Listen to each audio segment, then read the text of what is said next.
மெட்ராஸ் உயர்நீதிமன்றம் போட்டிருக்காங்கல்ல. மெட்ராஸுங்கிறது ஒரு காலத்துல மதராசுன்னு இருந்தது. இன்னைக்கு சென்னை மாறி இருக்குல்ல. அப்ப சென்னை உயர்நீதிமன்றம் போடலாம்ல.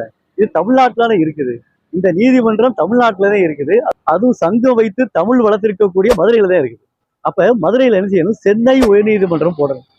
அதே மாதிரி மதுரை கிளைன்னு போட்டிருக்காங்க. மதுரை என்று சொல்லக்கூடிய இடப்பெயரை தொடர்ந்து கேசாத்தப்பா வந்துச்சுன்னா ஒட்டுறதுக்கு கண்டிப்பாக வரும். அப்போ மதுரை கூட்டல் கிளை, மதுரை கிளை வரணும்ல. அப்ப மதுரை என்று இடப்பெயர் வருது.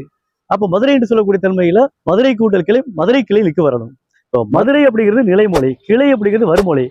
மதுரைங்கிறதுல ஐ இருக்கு பாத்தீங்களா? ரை இரு கூடல் ஐ, ரை இருக்குல்ல. ஐ வந்துட்டாலே காசாத்தப்பா வந்துச்சுன்னா ஒட்டுறதுக்கு மிகும்ல. அப்ப மதுரை கூட்டல் கிளை, மதுரை கிளை நிக்கு வரணும்ல. தமிழுக்கென்று ஒரு நீதி வேண்டாமா? அதை காப்பாற்ற வேண்டாமா? உடனடியாக சென்னை உயர்நீதிமன்றம் என்றும் மதுரை கிளை என்றும் மாற்றுமாறும் அன்போடு வேண்டுகிறேன். நன்றி, வணக்கம்.